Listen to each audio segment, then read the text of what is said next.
Broadcast is now starting. All attendees are in listen-only mode.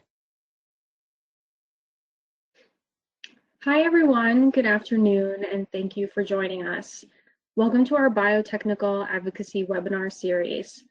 This week, in partnership with the Beekeeper Group, we will be exploring how to measure and quantify analytics for advocacy groups. We'll be diving into web traffic, social media, and email best practices, as well as how to use data to better tell your story. To lead us through, we have Alex Dickinson. Alex is the Vice President and Chief of Staff at Beekeeper Group. She uses her background as a content and messaging strategist and digital advocacy tactician to shape a unique approach. Thank you so much, Alex, for joining us, and I'll hand it over to you.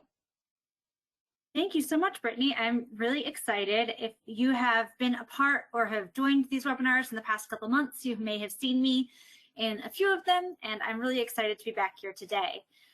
As Brittany mentioned, we are talking today about what to measure. So we're looking at which analytics should matter for advocacy and also how you can access those analytics. The first thing to note, of course, anyone can put content out there, anyone can build a campaign. So much of what matters when you are actually getting to the point of executing your campaign is being able to demonstrate success. And to demonstrate success, you need to know what to measure. And you need to know which measurements really matter. In our session, we're going to look at the tools you can use to measure effective performance on social media, and we're going to look at it through a couple different perspectives and angles. So first, to start off, many of you are, I'm sure, in the midst of end-of-year reporting right now.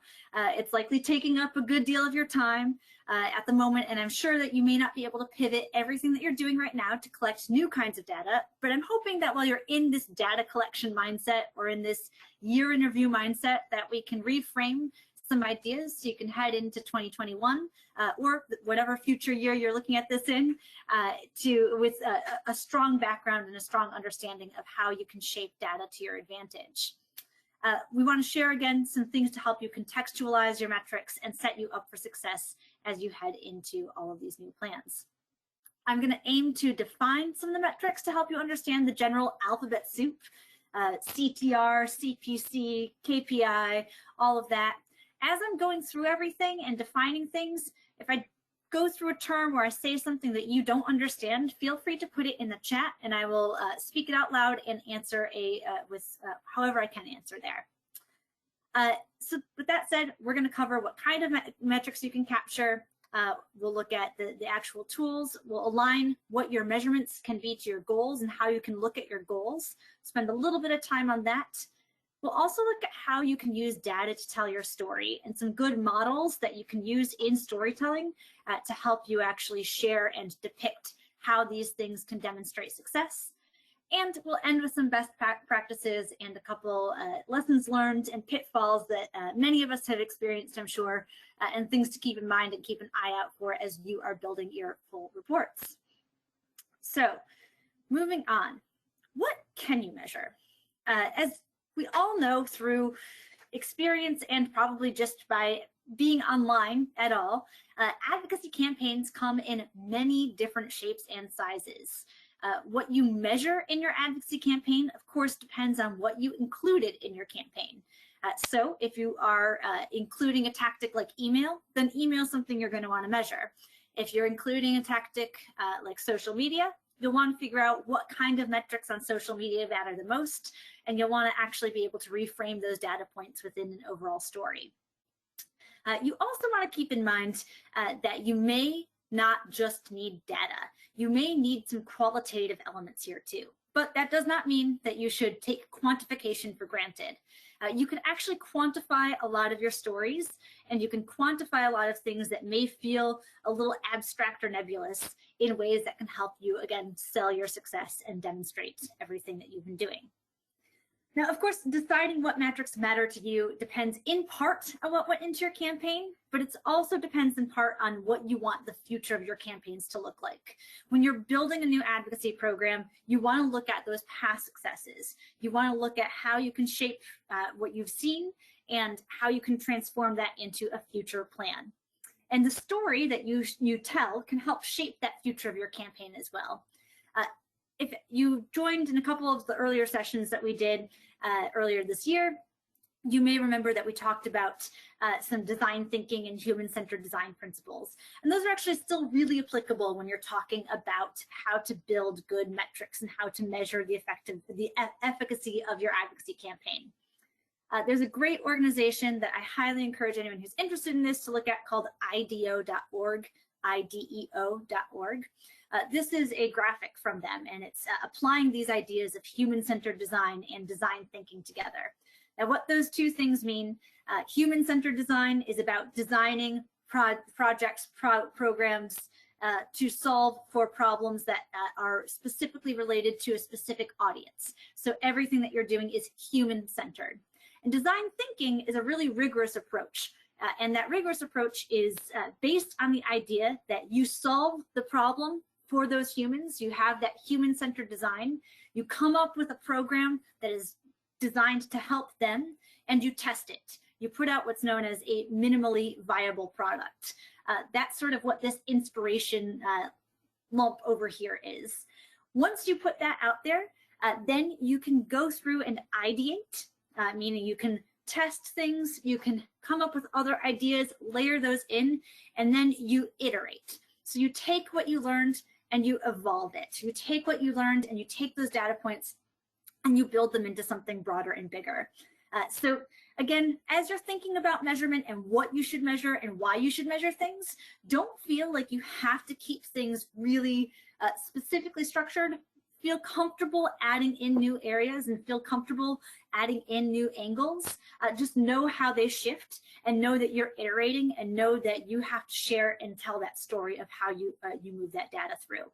It's a little bit science and a lot bit art.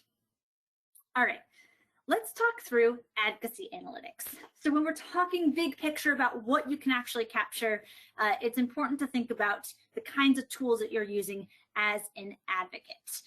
Now, I'm not going to talk to any specific tools here, but generally speaking, what actions I'm referring to are going to be things that you might have in a constituent relationship management tool, so a CRM. It may also be a tool that allows you to click and call Congress, or a tool that allows you to send an email to Congress. These are the kinds of tools that I'm talking about here. Again, I'm not going to get into too many specifics on what those are, and I'm going to try and keep this as broad so that you can think about this from the kinds of data points that are really interesting and relevant to share. The first one, of course, is going to always be the total actions and the total messages. The number of total actions that you are able to generate through a campaign makes a big difference. And the number of total messages can really be a wow factor for people.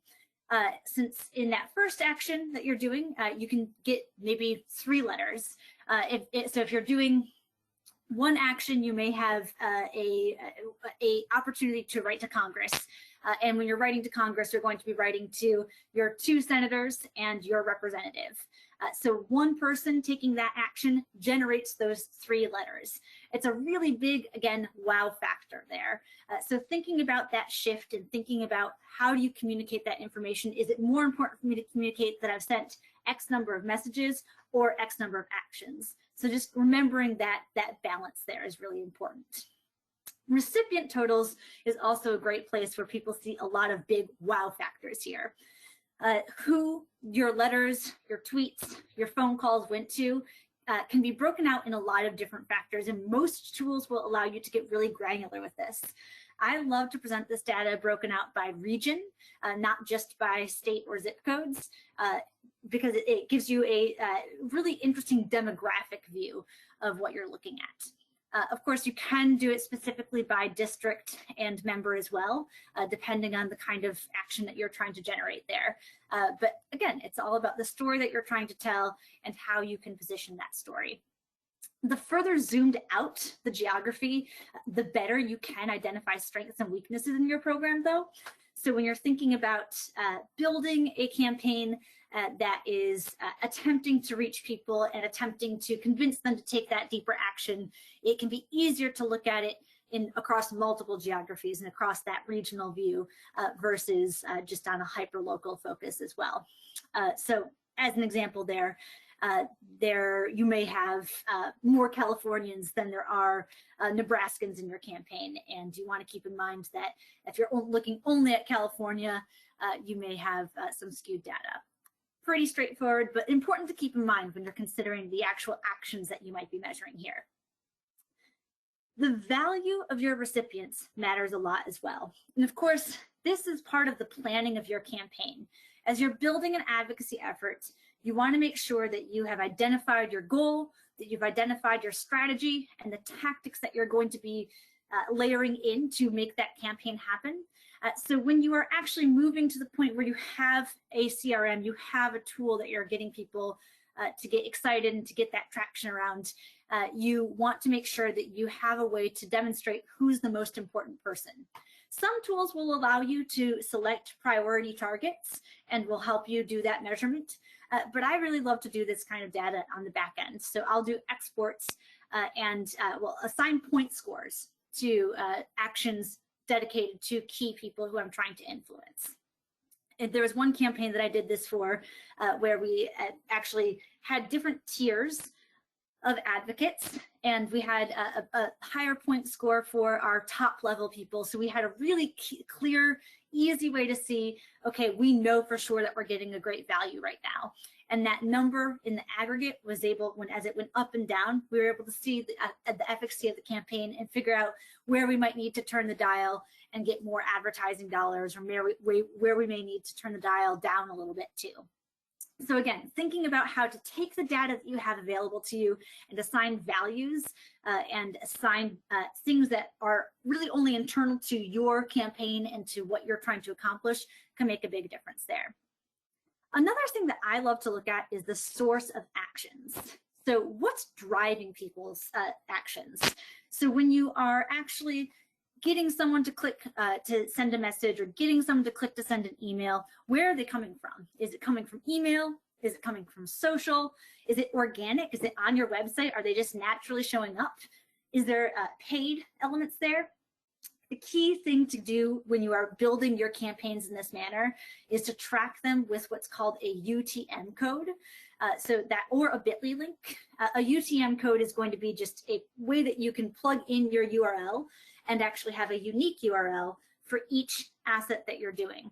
If you've ever been browsing on the internet or shopping on the internet, you've probably clicked on a URL that you noticed had a lot of equal signs and slashes, and they might say Facebook or LinkedIn or wherever you were searching for it. That means that organization was putting a UTM code and tracking where you came from. It's really helpful and really useful data, especially in advocacy campaigns.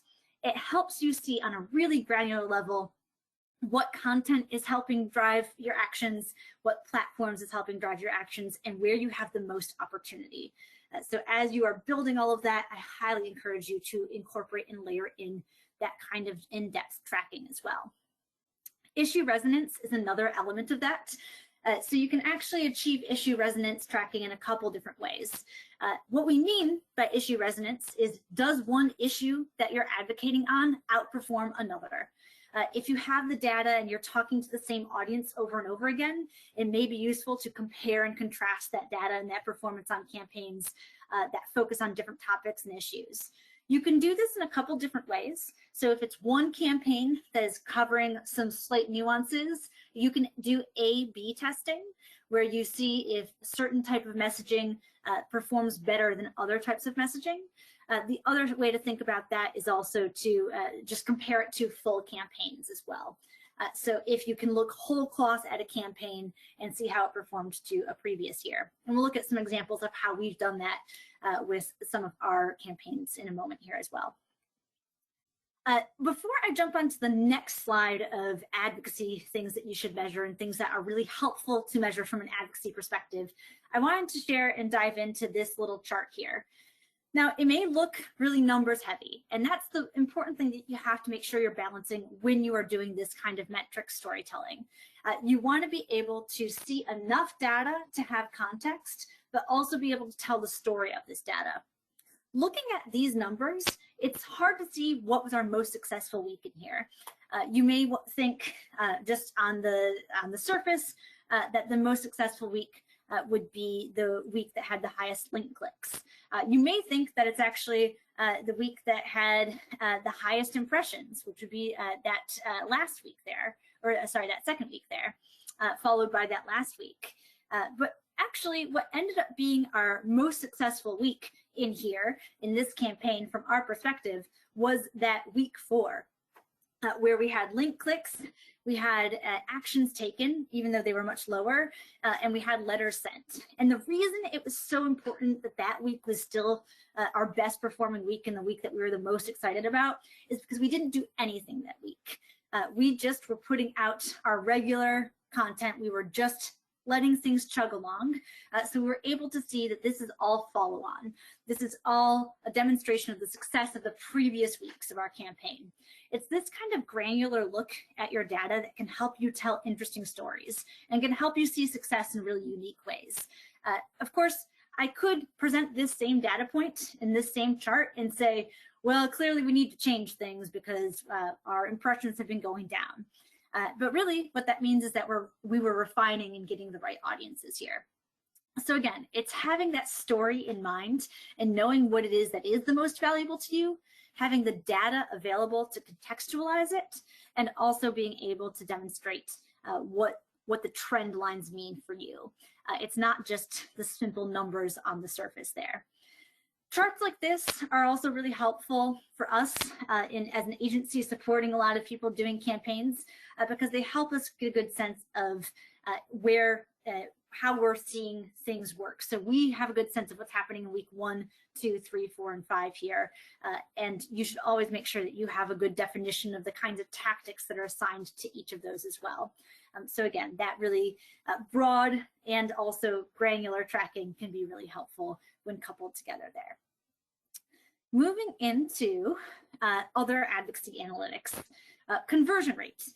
This is a pretty classic one. It's one that is not just important for advocacy campaigns, but important for a lot of different kinds of campaigns. If you're doing a fundraiser, if you are hosting an event, you want to know if you are able to convert people from a lead or a person who is seeing this into someone who's going to participate and get engaged. Most often with advocacy platforms and CRMs, the conversion rate is going to be for a form. So you can get it from the action tool on the back end there. Things that you want to think about there are things like how many people landed on the form versus how many people converted into an action, and how can you improve that. The spoiler alert for that is more often than not, it's likely fewer fields or shorter text. So finding ways to abbreviate that, keeping in mind that you have a limited attention span for people, so you want to make sure that you are getting them to give you the most information that you can get from them in the shortest amount of time. So similarly, the follow-up rate makes a big difference too. Follow-up or follow-on actions, that's what I was mentioning that was so successful in that first campaign that we were looking at there. It wasn't those days that had the biggest impressions, it wasn't those days that had the biggest letters or anything. So it was those days where we saw that continued follow through. So follow-up actions can also look like if you ask someone to send a letter, do they end up landing on a screen that encourages them to do something else? What % of people completed the follow-up action if they did have that opportunity to do so? So this is all about, again, extending that funnel, extending things through a little deeper into your campaign. A lot of this depends on how you structure your tactics. Again, remembering you want to have that goal, you want to have that objective, and what you are trying to do is build the tactics that will lead people to that and breadcrumb your metrics through there as well. So making sure that as you're building campaigns, you're thinking about metrics as they lead into each other. So you may have one specific action that you're starting people off on, but what else do they do? That's what we're looking at when we're talking about these follow-up rates. These can be a little nuanced to look at, but when we look at the back end and websites in a moment, you'll see a couple ways that you can start to analyze and assess that in more depth. Another really interesting one is the advocacy journey.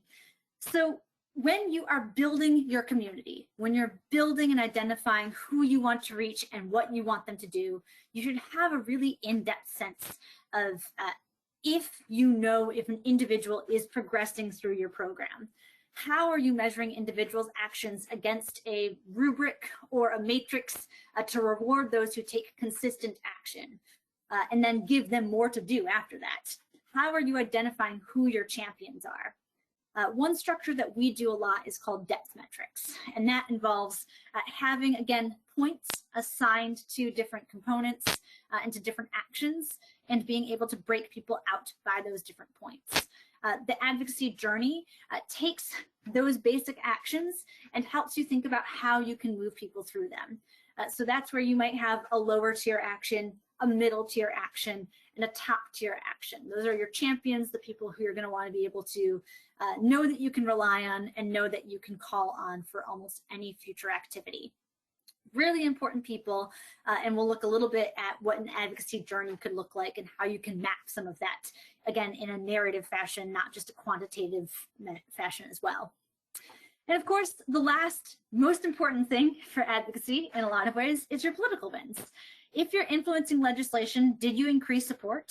Did you get new co-sponsors? Those are, of course, metrics that you can report on, but there's also some good nuance that you want to think about in there too. You want to consider, how do you actually demonstrate the small shifts and changes that you got pushed through? Making sure to layer that into whatever report you're going to produce and whatever you're going to share with people can make a big difference. Let's look a little bit more at advocacy journeys as well. This is a anonymized look at from one of our clients at a example of how you can create a advocacy journey. At the top here, you'll see the basic tier or the lowest tier, and this is a mid tier. And then I didn't put the top tier in here because it would reveal too much about who they are, but this does help you get a good sense of what they're doing here. The way that I love to structure these advocacy journeys is by tying it to how you're communicating to people. So much of advocacy is effective communication, and so much of it is effective storytelling. So having, again, those key tactics layered out, like I was describing with knowing what you were doing in week 1 versus week 2, having that laid out really clearly makes a big difference. So how the organization is communicating with those basic people: mass email broadcasts, they had an advocacy newsletter that they were reaching out to people, social media, of course, really helpful. When you look at that compared to how they're structuring the success in the mid-tier, it's people who have specific email listservs for each cohort or group in an overall pyramid, and that pyramid, of course, is going to be your basic, your mid, and your top. And they had specific Facebook groups that they were very interested in cultivating. From there, you connect that to those key actions. So how do you respond to action alerts and then amplify them on their social media? Those are the things that they're trying to get those basic people to do. Whereas on the mid-tier, you see that they're trying to leverage the organization-provided media and advocacy toolkits. So that's where that tracking, having a UTM code attached to a toolkit can help you really see how that success is happening and how you're able to see where the sources are, who's getting the most excited there. Similarly, you want to think about what those next level actions could be for each of those different teams and different tiers. So again, structuring the way that you're thinking about your programs in these ways is really important because you can identify the measurable outcomes here. We now see in the basic tier, they're moving from that key action, the next level action that we want them to take is recruiting others to join email lists and taking an action, writing and submitting letters. And then finally, to move up to that next tier, they need to have taken 5 specific actions. So we're getting really quantifiable here, but there are still some components where you can see how you're trying to share that data. A great metric to report on then is how many people you're effectively moving from tier 1 to tier 2. And again, this is one of those things that it requires you to think about how you're collecting your data. It requires you to think about how you're telling your story, and it requires you to think about what your end objective is all at the same time. I've really found this to be a useful approach to reprogramming and to learning from past campaigns, and really encourage people to adapt models like this as well. Let's talk a little bit about social media now. Social media is, of course, another place where you're going to have a ton of key metrics and a ton of things to consider and look at. And a lot of those metrics are going to be things that are not just advocacy metrics. For most organizations, the majority of their communication is not going to be advocacy. It obviously varies on what your group does and who you are, but it's important to keep in mind that you may have some metrics that your marketing people might be more interested in, or your comms team might be more interested in. And you need to think about how you can double click into the things that matter the most to you. One big top level thing that I love to talk about with advocacy campaigns, because so many of us have them, are hashtags. And hashtag measurement and overall conversation can be a really interesting and good story to tell, especially as you are thinking about demonstrating and discussing the success of your campaign to donors or to boards or whomever. One value of hashtags is that it's a flashy number. It's a number that will look really big, and it's across lots of platforms. So if you're using a unique hashtag, you can identify how many impressions did it make, how many unique users shared that hashtag, how many times was the hashtag shared overall, was there an increase or decrease year over year if you repeated a hashtag from a prior campaign or a previous event. So just keeping in mind that hashtags, again, are a really interesting anchor for you. If you don't have a hashtag for your campaign, obviously that won't work for you. But if you do, I highly encourage you to lead with some of those metrics. Again, they're big, they're flashy, and although they might not be as really valuable in terms of understanding what the success rates are, they are good storytelling tools. One tactic that I recommend you consider a little more closely is follower growth. Now, a lot of these campaigns and a lot of these tactics will seem like they are, again, not necessarily connecting to your core actions and your core activities. But my case for follower growth is not in terms of thinking about it in vanity. You never really want to say that the success of your campaign is going to be measured in terms of growth in followers. If you get more followers, that's great. What you want to do is think about who those followers are. So when you are looking at a campaign, look and see if you've lost or gained followers, and were any of those new followers influential? Did a lawmaker, policymaker, or an aide follow you? Was someone who might be at a organization in a coalition with you, liking things that were who you want to consider as a coalition partner, liking things? That's the kind of a review that you want to start to look at there. When we're doing our monthly reports for clients, we'll often do a follower snapshot where we'll pick 2 or 3 followers from the previous months who were new followers who we think are notable, because that's the kind of intelligence that you want to think about and you want to have. So again, it's not necessarily the numbers, but it is the quality there. The one caveat is, if you see a big dip in followers during your campaign, you may want to assess something. You may want to think about what's happening if you are losing traction, if people are somehow not tracking with what you're sharing there. There are other alternatives. There was a big moment, I think this summer or last summer, time's a blur, where Twitter purged a bunch of followers and a lot of follower counts dipped. It's happened on Instagram, it's happened on Facebook. Those are often just bots getting removed, so it's probably culling the least quality followers from you, but it's something to keep in mind, that if you see those big dips in the campaign, you may want to look at that. A couple other key metrics to keep in mind. Impressions. That's the one that I actually think about as the least valuable in terms of metrics. Again, it's another one of those big flashy numbers, but if I'm looking at sharing big flashy numbers, I'm going to care more about the hashtag because that's more about the conversation. Impressions generally is just the number of eyeballs that you're getting on content. Reach is how many users are going to be seeing this content. So impressions could be multiple people, one person seeing something multiple times. Reach is going to be the number of users seeing that. Engagement rate, of course, what percentage of people are actually engaging with your content. So it's looking at the engagements divided by the impressions. That's a little more interesting because the higher that is, the more it means that your content is actually getting people to take actions. Very important for advocacy campaigns. But on the flip side, the more important quality for that is the CTR, or the click-through rate. course, really, really crucial to keep in mind. I'm going to share a couple metrics and a couple examples of ways that I've looked at data and shared data before, and talk in a moment about how I help clients and how we help clients structure campaigns to do that back and forth review. At the top here, you can see this is the duration of a campaign, and you can see how you are measuring the efficacy and the success of a campaign. So we were trying to actually gain some specific followers related to an issue for this campaign across Facebook, Twitter, LinkedIn, and Instagram. And we looked at it on a per month basis. So we were able to then effectively look at the percent growth, which is always a good metric and always something that you want to keep in mind as well. Down here, you'll see what it can look like if you are getting a little more granular on your platform metrics. So this is, again, an interesting way to do a comparative look at the success of a campaign.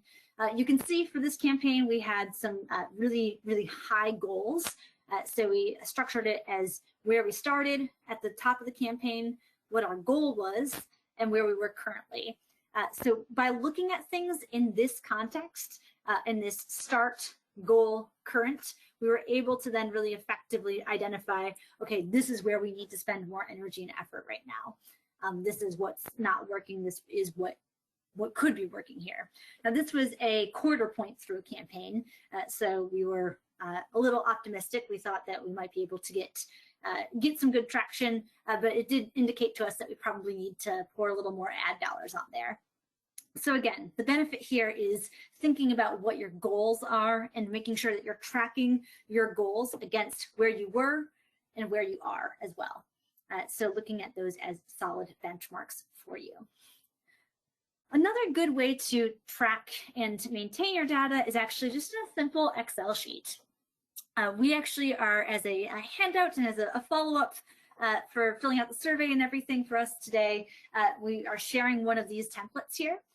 This is a way that we have tracked and maintained data. You'll see we just have 1 month here, but what we'll do is we'll get this compiled over multiple months, and it helps you actually get the raw data. There's a couple different ways that you can do that. You can either go in and copy and paste it, or you can actually download and export from all of the platforms that your typical social platforms that you would be using. So you can see here we were tracking some followers, tracking some reach, also tracking page views on the website here, and also tracking users on the website. We'll talk about website metrics in a moment. But you can see that we then have that, again, comparative look across each of those platforms and in a year over year and month over month review here. So you can see we have a look at how things performed in 2019 versus 2020, and also how things performed from the month prior to the next month. Really important things to keep in mind, and just a really handy way to structure things. The way, again, that we do this is we create a new tab for each month, and you can actually, on top of that, have a Google does this really easily, but you can actually have a cover sheet for this that will have your overall impressions for your campaign and your overall numbers there as well. Diving in a little bit more, this is not an advocacy campaign, but I wanted to show you the back end of Twitter and where I think the most important Twitter information is. So just a quick look at what you should do.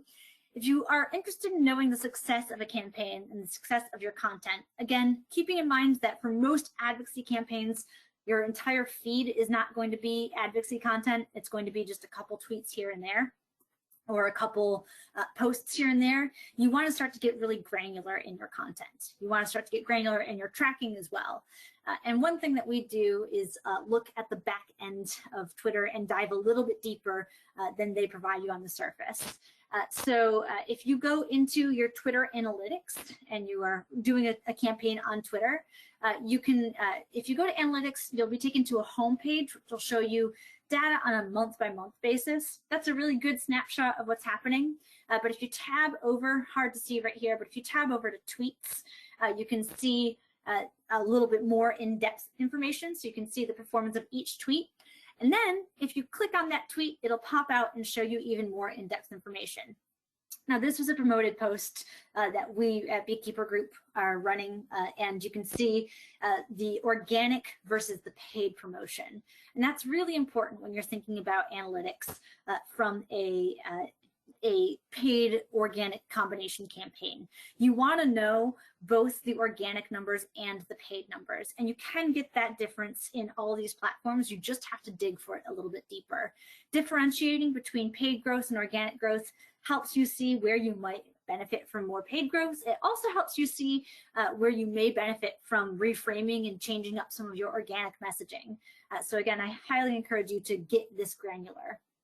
As you're looking down at it, if you go down to the detail, expands, the media engagements, profile clicks, the numbers, the color coordination maintains, you can scroll over this if you're actually on the platform, and it will pop up to tell you what percentage or rather what total amount was organic versus paid there as well.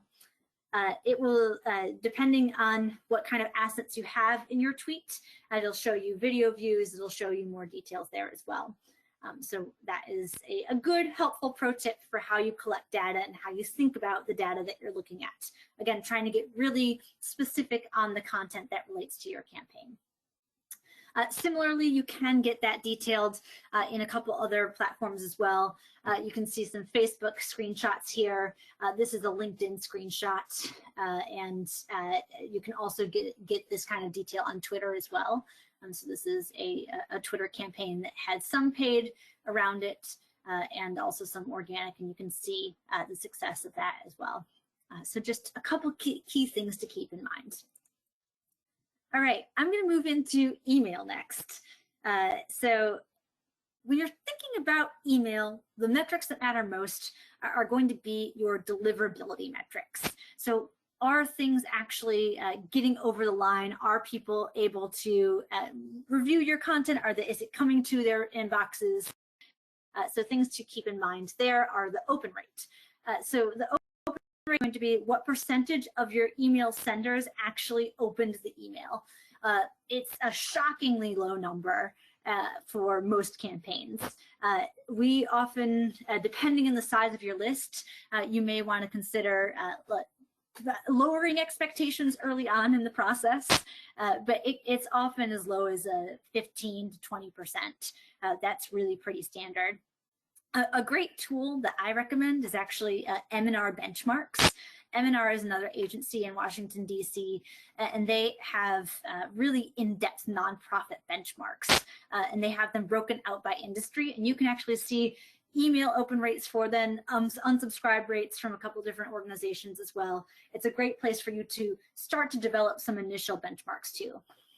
The unsubscribe rate is going to be what percentage of people unsubscribe from your emails after receiving it.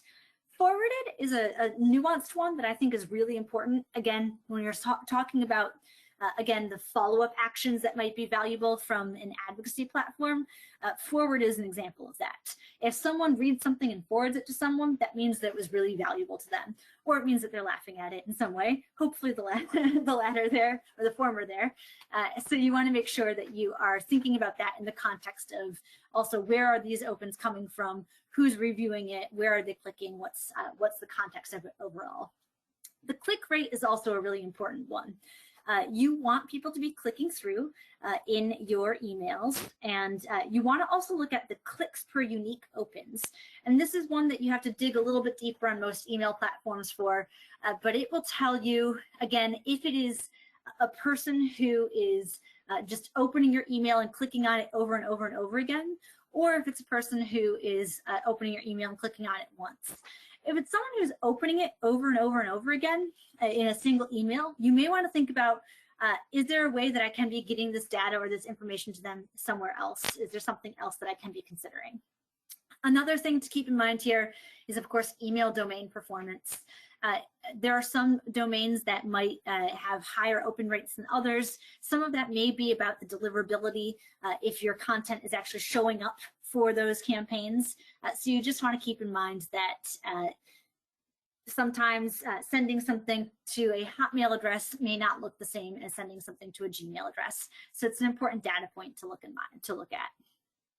Of course, you want to also think about big picture, safe sending practices, and just making sure that you are not hitting bad emails or spam traps. It's connected to the metrics because it means that you have to go through and you have to call out who may have unsubscribed or who may be, I don't know, not a great place to look.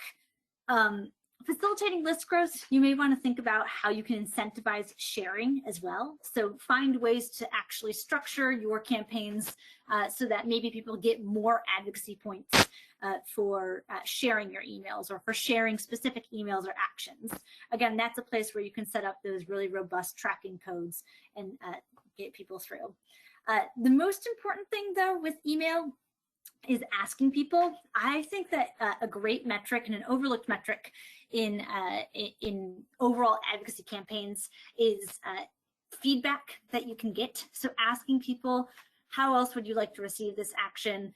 Getting that kind of feedback and getting those surveys baked into there can help you get some really interesting insights from people who you know are engaged, people from who you know are interested, and can help you shape the future of your campaigns as well. I'm going to talk a little bit about web traffic here. The most important thing to keep in mind with web traffic is how you contextualize the success of what you are sharing. Most of these are going to be pretty straightforward. Whereas with most of what we've talked about so far, other than the social media, I'm trying to keep it pretty platform agnostic. With tracking, with website tracking, Google Analytics is really the gold standard. There are other tools that you can use if you need to or you want to layer things on, but most of them will use similar terms here. But this is a back-end shot of Google Analytics over a key time frame. This is election day, actually. So you can see your users. Those are going to be unique people who are coming to your site. New users, these are going to be people who had never come to your website before, or they had not been cookied before, and they are showing up. Sessions is how many times they come back and look or sign back into your site. Number of sessions per user is going to be how many sessions they have, each user has. And you can see that's a little bit above 1 there, so that explains why your sessions are higher than your users. Page views are how many pages people are actually looking at. So what that means is, did they just go to visit one page or did they click through to another one? Again, thinking about that long tail, thinking about how you can build that overall structure. The session duration is going to be how much time they spent on your campaign or on your page, and you want to make sure that that is trending positively. Typically, you want to think about what kind of content that you have on your site and how you can get people involved and engaged. And then bounce rate is a metric that measures the percentage of people who land on your website and then do completely nothing. So they just land on your website and then they immediately cross out of it. So if your bounce rate is really above 50%, you want to start to question some things and look at things. If you're in the like 80 to 90% range, that means that you are not grabbing people's attention on your website. That's a really, really important metric to keep in mind as you are looking at an advocacy campaign overall. If your bounce rate is exceptionally high, it means that there is something that is not drawing people to it. The other side of this, of course, is contextualizing the data. And as I mentioned before with some of those charts, you want to make sure that you have metrics and data points that can tell the story effectively. So when you look at this same day, but contextualized over a month, you can see that it actually tells a much better story. When you're looking at websites and when you're talking about how you actually are portraying the success of something, the bounce rate, of course, is always going to be helpful, but spikes are really, really useful elements here too. So again, this is demonstrating and showing, okay, I can see here that my campaign that I launched on this day had a huge spike on election day. So my election day campaign worked really well here. So that's something that you want to keep in mind and a good indicator of success. Resource usage and comparative content tracking are also important things to keep in mind on websites. So in Google Analytics, you can go in and you can see in behavior, you can see where people are flowing onto your website. So you can see what kind of tools that they're looking at. You can also see what web pages they're actually reviewing. When we work with clients, we'll build a monthly report that will look at those elements on a comparative basis and help people really dive into that content too. All right, and then one last thing before we talk a little bit about goals, metrics, and using data to tell your story is conversation. So broadly speaking, there are a number of tools and a number of ways that you can measure the conversation on the internet. There are PR tools, there are social listening tools, there are things that will tell you which influencers are you should be reaching out to, or who are the most influential people in your following. These can all be really helpful and useful, but there's a couple of key metrics that I love to pull through when I'm looking at conversation and listening tools. One of those is conversation volume, and the key metric when you're looking at conversation volume is going to be the number of engaged users, or the number of people talking about that. If you have a unique name, if you have a unique advocacy campaign, you can really easily track that with most of these tools. Just plugging something into a overall campaign and then seeing what the conversation looks like. This is also one of the advantages of potentially having a unique hashtag for your campaign. Sentiment is one that I actually kind of wave a flag on. It's a measurement that can be really helpful. You can tell and you can see if people are feeling positively or if they're feeling negatively or neutrally, but a lot of that depends on having your assessment of what is positive and what is negative. So you want to be really careful with sentiment, but it can be a really effective thing to track in terms of demonstrating the success of your campaign. In media relations, on the other side of the conversation, the stories that will generate the conversation, you want to look at the number of hits and you want to look at the ad equivalency. And what that means is that if you are putting out content and you're getting earned media, you can, with many tools, actually figure out how much it would have cost you to get that same coverage in paid advertising. I've found that has been a really, really helpful metric to share, and people really love to see when they get that earned media through hard pitching or through just getting an advocacy campaign out there, to see what it would have cost to have placed that kind of coverage. Here's a quick look at what some of those sentiment things and tracking can look like here. So you can see, you can really easily get a sense of what the success of a campaign might look like. But again, these things don't mean anything unless you assign specific value to them. So just something to really keep in mind. All right. Very briefly, looking at goals and metrics. I know I've said this probably 8,000 times this year, but it's so important to make sure that whatever your goal for your campaign is really measurable. You want to make sure that when you are building goals, you are also thinking about the metrics, which means that you have to get very specific and you have to get really tangible in how your tactics layer and lead up to your goals as well. You should always ask yourself these 4 questions when you are setting up your goals and any time throughout a campaign. So is your goal measurable? As you consider and proceed throughout a campaign, make sure you still know if you're measuring things. If your goal has changed or shifted, are you still able to capture the data that you need to? Are you measuring the right things? So again, always ask and assess yourself, are there different angles that I can pull in here? Are there different things that I can do to tell this story? What are the KPIs or key performance indicators and inflection points, or things that you might see that when something happens, you're going to change and shift? What are those moments in your data? Can you predict those ahead of time? Do you know what those might be? And that involves and relies on the fact that you are aggressively monitoring, and that during a campaign, during an active advocacy campaign, you are paying attention to the numbers and paying attention to the metrics. For a lot of our clients, they're not in a active advocacy campaign for the whole year. So we'll do monthly reporting for them, and then we'll do little nuanced reports or little segment reports as needed. But monthly snapshots tend to be really helpful, and enough time that you can see trends, and small enough segments that you can actually make meaningful shifts in your content throughout the campaign as well. And again, looking at what happened in the past. The last slide of almost all of our reports is key learnings and things that we're going to shift and change. So we want to make sure that we are always looking at what happened in the past and also tracking what happened in the past so we can make sure to pivot to those things for future campaigns too. Now, a couple notes on using data to tell your story. The most important thing is that you have to remember that even if you get excited about the numbers, very few people want to hear numbers alone. Most people want to hear things contextualized. They want to hear things as a story. And so I'm going to talk through a few models that you can use to help tell your story with data and talk about what that looks like. The first and most important thing is that you should use your GPS. So when you're talking about using data to tell your story, you want to make sure that you are grabbing attention immediately. So that means, again, getting those big flashy numbers up front. So when you are thinking about an advocacy campaign with a hashtag, that's where that flashy number makes a big difference.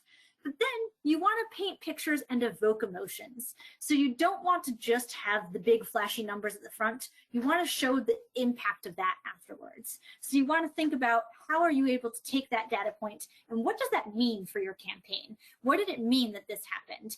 So as you are building the narrative of your story, make sure you're incorporating data, but thinking about it and how it shifts and changes people's perspectives. Using strong language throughout, that's obviously a pretty clear storytelling tactic overall, but really making sure that you are honing in on the right words and demonstrating where you can really build specific growth and opportunities in your reporting can make a big difference. A couple other models to keep in mind. Again, these are also just basic storytelling things, but these are great models for how we've structured some of our reports for some of these other things, other campaigns that we've run. So when we're looking at a lobby day campaign or a advocacy specific action, an advocacy day of some sort, we'll often structure our reports using a typical journalist, which is AIDA, attention, interest, desire, and action. So grabbing people's attention early on, talking about the interest that in cultivating that interest, making people want to learn more, and then talking about how you can learn those learnings and use those learnings for the future as well. Another fun one is C3PO. So you want to then, in that one, provide a clear picture, prove your self. So look at the assumptions that you made early on in your campaign and offer those proof points. Push for ways that you can also enhance your campaign. Think about the things that you can contextualize for the future. And then offer some other ideas and offer some other ways to structure things. This is really helpful for fundraising campaigns and structuring reports around fundraising because it helps you contextualize again what the situation is and what kind of things you can offer for the future. And then another simple one is just presenting the problem that you were solving, the actions that you took to solve that, and what the solution was. So this is really helpful for a very straightforward, informative campaign or a very clear educational campaign. The last thing that I wanted to talk about before I leave it open to any questions here are a couple key best practices, things that we've all done in the past and that we don't want to necessarily do, but also some things that we've done that we think are really helpful and useful. The first one is around defining your reporting timeframes. You want to make sure that you have a consistent approach to reporting things. So if you are going to go as granular as a week basis for your campaign, you want to make sure that you define early on, is a week Monday to Sunday? Is a week Sunday to Monday? What does a week look like? So often you'll see organizations misreport their data because they don't get their timeframes correct. It's a really simple thing. It's also kind of hard on the back end of Twitter and on Facebook and on LinkedIn because they default to 28-day views. So you want to make sure that you have your specific dates and times for when you are pulling your data and what the timeframes of your data pulls are. Really crucial, really important to maintain your data integrity overall. Again, evaluating your goals and metrics regularly. I love to say that goals are guideposts and that they should evolve and change. Not necessarily that you should diminish them, but that you should think about how you can add to them. If there's one takeaway to keep in mind, it's that you want to think about the multiple angles that you can address and look at data and how you can shape that in your campaigns. And that's something that you should do on a really regular basis. At the beginning of any campaign, schedule ahead of time when your checkpoints will be. Look ahead and say, I'm going to evaluate this at the 1 week mark, or I'm going to evaluate it at the 6 month mark. Knowing that ahead of time will mean that you'll be preparing for it and that you'll be available and able to pivot when needed. And then, of course, that pivoting that you might do should happen with data-driven actions. So you want to make sure that any decision that you're making to change is based on enough data, enough information that you can see clearly that there is a change that needs to happen and that you have the data to break it up. And a great way to proceed with that is just thinking about yourself as being in always on test mode. So constantly testing things, constantly evaluating everything that you're doing against itself. So A/B testing, or maybe you're testing and seeing what platform you're getting the most traction on. Maybe you're just doing a little more in-depth review there. But being in a always on test mode helps you think really clearly about the data and helps you, again, poke holes where you can poke holes and think about those opportunities where you can find opportunities. That is all I've got.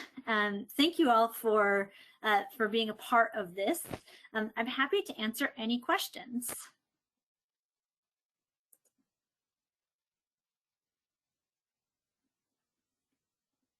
Give us a moment here.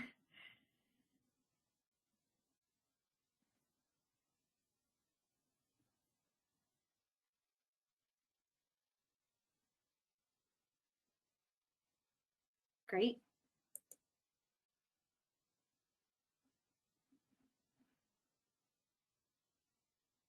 Well, again, the one thing that I want to reiterate is that it's really important for you to think about data holistically, think about the value of data in terms of not just the quantity, but also the quality. So making sure that you're able to evaluate, you schedule those regular checkpoints for evaluation, and that you are always thinking about how you can improve and iterate on your campaigns. Hi, Alex. This is Amanda from Bio, sort of jumping in. We did have one question that came in. Someone wanted to know if you could spend some time explaining how to measure the impact of different hashtags. Absolutely. So there's a couple tools that you can use to track hashtags. One that I've used a couple times is a little pricey. It's called Keyhole, but it does at least give you some good analytics and review there. One thing that you want to look at when you're evaluating hashtags is, if you're looking at it in a comparative perspective, is just making sure that, again, you have the same time frames so if it's one hashtag against another hashtag, see how those are comparing in the same time frames or similar time frames. You also want to make sure that you are looking at, again, impressions, so how many people would have seen the hashtag, and then how many people use the hashtag. For me, the quality of a hashtag measurement is really in knowing how many people actually accessed it and how many people actually put it in their own content.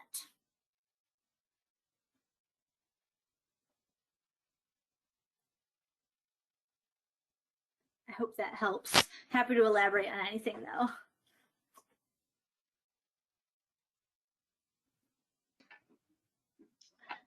Sure. If there are any other last minute questions, feel free to dump them in the chat. We have just a few moments left here, but perhaps while we're waiting for any final questions to come in, I just want to thank everyone for participating in this webinar, but also our series that we've put on this year. We thank you guys for spending your Thursday afternoons with us, and happy to say that we will be continuing these sessions as we move into the new year.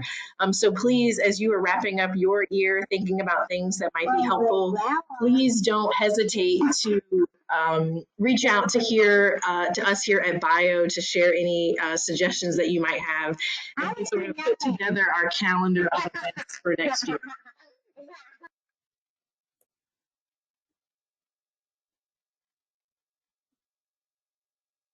Fantastic. Yes, well, I'll echo that. I hope to hear from multiple people on what you would love to hear us talk about next year. We're really excited to continue this series and to help build out good assets and tools for excellent advocacy campaigns.